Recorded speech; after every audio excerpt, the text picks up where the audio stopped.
آج ہم کلمہ کے اقسام میں سے دوسرے قسم فعل کے بارے میں جانیں گے۔ عربی زبان میں فعل یعنی ما دل علی حدث مقترن بالزمن، یعنی جو کسی کام کے ہونے پر زمانے کے وجود کے ساتھ دلالت کرے۔ تو اس میں دو چیزیں ہوتی ہیں، الحدث یعنی کسی کام کا ہونا، الزمن یعنی زمانے کا وجود۔ فعل کے تین اقسام ہیں، فعل الماضی، المضارع، الامر۔ پہلے ہم فعل ماضی کے بارے میں جانیں گے۔ فعل ماضی کی تعریف، ما دل علی حدوث شیء قبل زمن التکلم، یعنی جو زمانے کلام سے پہلے ہونے والی کام پر دلالت کرے، یعنی جو میں ابھی بات کر رہا ہوں اس سے پہلے جو کچھ بھی ہوا وہ ماضی ہے۔ مثال، سمع یعنی اس نے سنا، قرأ یعنی اس نے پڑھا، جلس وہ بیٹھا۔ تو یہ افعال کلام سے پہلے واقع ہوئی ہیں۔ فعل ماضی کے علامات، یعنی فعل ماضی کو کیسے پہچانا جائے۔ فعل ماضی کے چند علامات ہیں۔ پہلی علامت ہے تا و تانیث ساکنہ، یعنی فعل ماضی کے آخر پر تا و تانیث الساکنہ اگر داخل کیا جائے تو یہ قبول کرتا ہے۔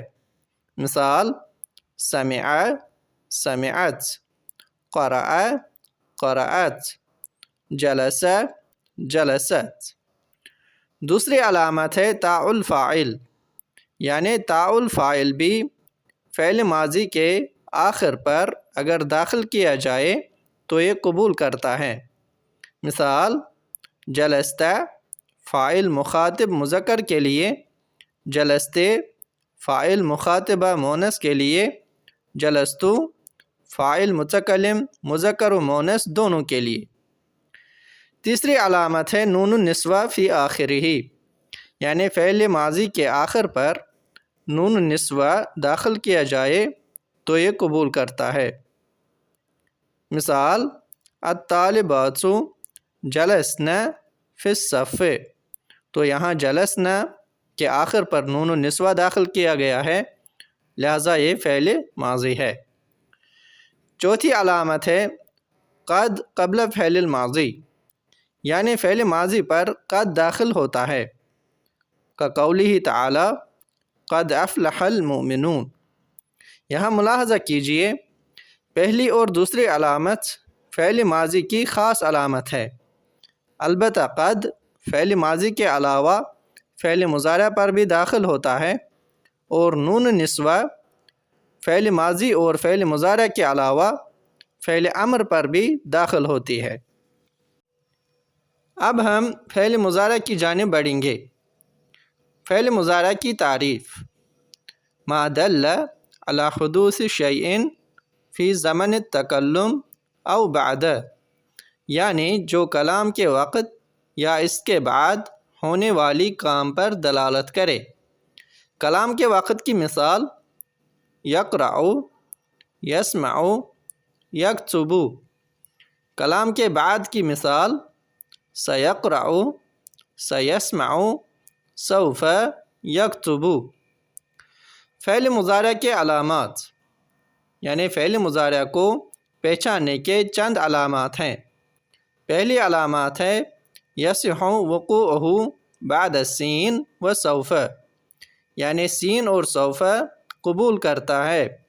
مثال، سأقرأ القرآن، سوف اقرأ القرآن۔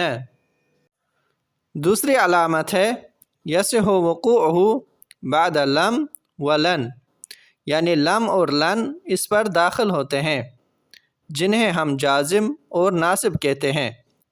لم کے بعد فعل مضارع کا آخری حرف ساکن ہوگا اور لن کے بعد ناصب ہوگا اگر فعل مضارع کا آخری حرف صحیح حروف میں سے ہو، نہ کہ معطل میں سے ہو۔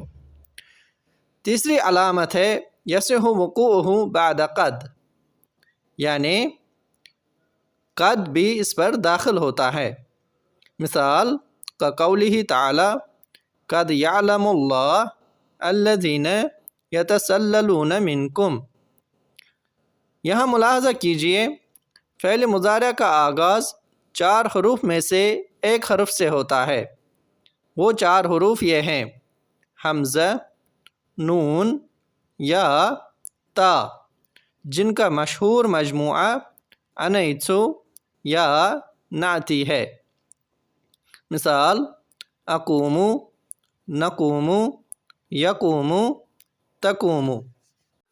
اب ہم فعل امر کی جانب بڑھیں گے۔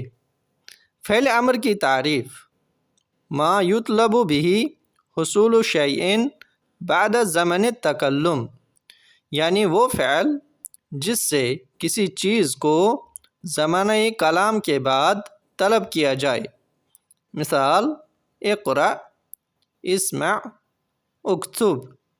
یہاں ملاحظہ کیجئے اقرأ یعنی پڑھو، تو اس میں پڑھنے کا حکم دیا جاتا ہے جسے مخاطب زمانہ کلام کے بعد پڑھنا شروع کرے گا۔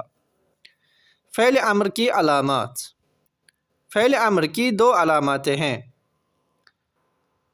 پہلی علامت یہ ہے دلالتہ علی الطلب، یعنی جو کسی چیز یا کام کے طلب پر دلالت کرے۔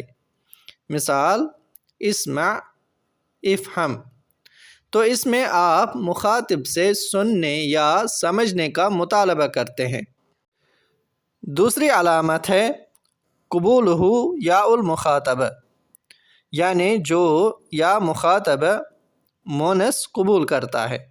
مثال: اسمع، اسمعی، افہم، افہمی۔ یہاں ملاحظہ کیجئے اگر کوئی فعل طلب پر تو دلالت کرتی ہے لیکن یا المخاطبہ قبول نہیں کرتی تو وہ اسم فعل امر ہے۔ مثال: سہن بمعنی اسکت۔ اسی طرح اگر کوئی فعل یا المخاطبہ تو قبول کرتی ہے لیکن وہ طلب پر دلالت نہیں کرتی تو وہ فعل مضارع ہے، نہ کہ فعل امر۔ مثال: تذاکرین، تو یہاں یا المخاطبہ فعل امر اور فعل مضارع دونوں میں آتا ہے لیکن اس مثال میں طلب پر دلالت نہیں کرتی۔ معنی کے اعتبار سے اگر طلب من الادنیٰ الی الاعلیٰ ہو، یعنی طلب کرنے والا چھوٹا ہو اور مخاطب بڑا ہو، تو اسے امر نہیں بلکہ دعا کہتے ہیں۔ مثال: اغفر، جب بندہ اللہ سبحانہ و تعالی سے دعا کرتا ہے تو کہے گا اللہم اغفر، ارحم وغیرہ۔ اور اگر طلب اعلیٰ سے ادنیٰ ہو، یعنی بڑے کی طرف سے چھوٹے کے لیے ہو، تو اسے امر کہتے ہیں۔ مثال: کقولہ تعالی قل هو اللہ احد۔ اسی طرح اگر طلب مساوی ہو، یعنی مثلا ایک دوست دوسرے ہم عمر دوست سے کچھ طلب کرے، اسے التماس یا طلب کہتے ہیں۔ مثال: کل یعنی کھاؤ، اشرب یعنی پیو۔ آخر پر ایک آسان سا سوال پوچھتے ہیں، جواب کمنٹ باکس میں دیجیے گا۔ ان کلمات میں سے افعال کو منتخب کریں: تقدم، اکتب، تعلما، عزیز۔ ویڈیو کو لائک اور شیئر کرنا اور چینل کو سبسکرائب کرنا ہرگز نہ بھولیں۔ والحمدللہ رب العالمین۔ السلام علیکم ورحمۃ اللہ وبرکاتہ۔